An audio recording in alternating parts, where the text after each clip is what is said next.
Right, Ms. Matlin, you were here today for an initial hearing. Tender to the court is has been filed, notice living man, declaration of status. Those are signed by you and have been entered. There's also an affidavit of truth that is unsigned.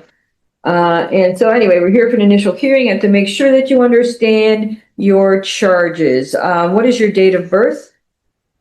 I do not understand. I am here on a special appearance of Thomas Maitland in all caps letters on special appearance of the case number of 46D04-2602-CM-0250. Correct. But I need to tell you what you're charged with in this case. So first of all, how old are you? I'm 29. All right. What's your birthday? You guys should already know that, correct, or no? No, I don't. I don't know what your birthday is. I don't understand. I just need you to tell me. Here's the problem. If we don't know who you are, there'll be a warrant issued for your arrest. So we're trying to get past that level. Okay. Okay, so state. You didn't get these papers. I'm gonna give them to you. Okay, so let's back up. My job is to make sure you understand what you're charged with. I have what you filed, and that's made a matter of record. What is your date of birth? Well, you know what? Let me see here. Okay. Hold on. I do have it. Is your birth date 9/29/96 and you're 29 years old? Is that correct? That is my living man. Yes, that's when I was born, but not this all caps name that's on the docket that you sent me papers for. Okay. Yeah. So your correct name is, I have that right here too. Well, you signed it, Bo Matlin, what you entered into the court.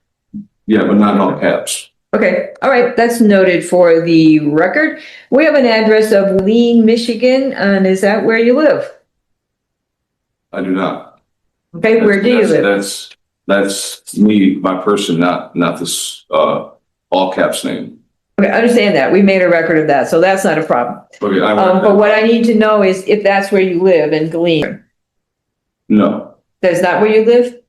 That's where the physical man lives, not the all caps name. Okay, the all caps name I've taken care of. Okay. Right, I understand your concern with that, taken care of. That's, well, that's noted for the record that that's not the way your name is. But what I need to know is what your address, so that you can be properly notified of things that are going on in this court. So what is your address? Is that where Your Honor, you live? Your Honor and the prosecutor have taken an oath of office, correct? Okay, this is not your time to ask, sir. Okay, so we have to make sure that we go through the right procedure. You filed all that, so I understand where you're coming from, so to speak. But what I need to do, I have a job, and I would be not upholding my job and what I am sworn to do if I did not inform you of these things. So I need to know if you live at Michigan. That the living man does not. Okay, the living man lives there, correct? Not the all caps. There's two different. Right. No, the living man lives there in Glean, correct? At that address. I don't understand. All right. When you go home tonight, where are you going to sleep? Are you going to sleep at this address in Glean, Michigan? That's where I reside, but that's not where this corporation of my all caps name is. Okay, so we've got that's where you live, so to speak. Then I also need to make sure that you understand your constitutional rights. So do you know what your constitutional rights are as a defendant in this court? Yeah. Everyone, the Constitution gives you certain rights that have to be followed as a defendant here. So do you know what your constitutional rights are? Yeah, I state on record my constitutional law, section 329 is Chicago Motor Coach versus Chicago, Lagar Chicago versus Chicago, Lagar versus Chicago, 29NE934. Okay, that obviously is not a case that would be applicable here because this is Indiana, but I need to make sure that you understand that you have the right to assistance of a lawyer if you want one. If you intend to hire one, you have to do within 10 days. And if any deadlines are missed or legal issues or defenses that could have been raised could be waived or given up. If you're unable to afford a lawyer, the court will appoint one for you. You have the right to a speedy and public trial to the judge or jury. And if you want a jury trial, there has to be a written demand with the court 10 or more days before the trial date. You have the right to require the state to prove the elements of the charge against you beyond a reasonable doubt at a trial in order to obtain a conviction against you. And throughout these proceedings, you are presumed to be innocent. You have the right to hear and cross-examine all witnesses appearing against you. You have the right to require witnesses to be present at any hearing or trial to testify in your behalf. And the court would assist you in that right by issuing subpoenas. You have the right to remain silent. You cannot be compelled to make any statement or testify against yourself at any hearing or trial. Anything you do say could be used against you.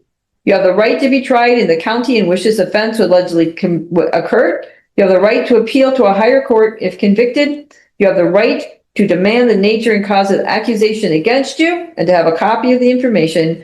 If you plead guilty, you would give up those rights. Now, I'm not going to ask you if you agree with those things. I'm going to ask you if you understand what it is that I just read. I do not understand. Okay, what don't you understand?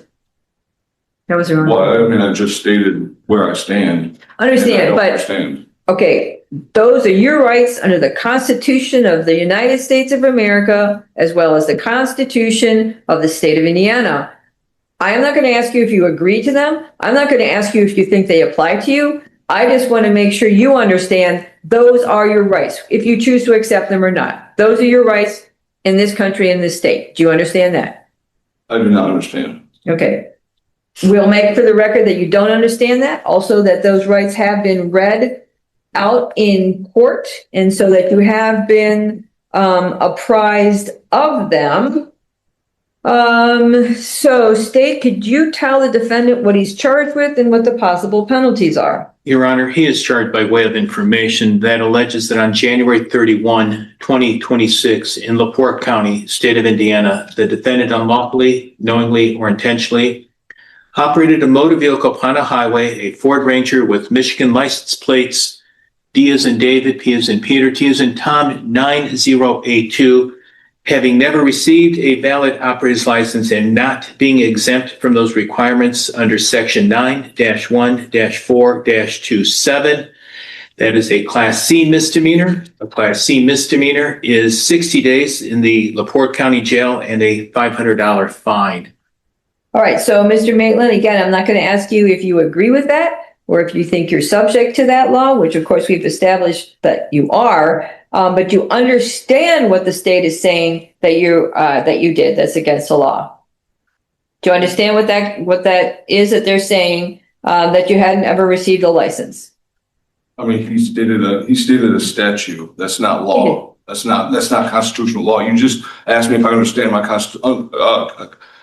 constitutional law, and I do understand my constitutional law. And what he stated is a statute that doesn't apply. Okay, so let me stop you there. So the statutes are pursuant to the Constitution. We can have no statute that violates the Constitution of the United States or the state of Indiana. So you can make your arguments on the law. All I need to know is if you understand what the prosecutor said. I do not. I mean, I do not understand. Okay, so what the prosecutor did, the prosecutor read to you what they have charged you with, the state of Indiana, what they charge you with, and what the penalty could be for you. That's right. So we're going to make a record that was read clearly out to you, and as the charge and the possible penalties, so that has been done on the record. I'm going to enter a preliminary plea of not guilty for you. And are you going to hire a lawyer, represent yourself, or ask for the public defender? I'm going to represent myself. Okay. All right. We'll make a record of that. I do need to tell you, however,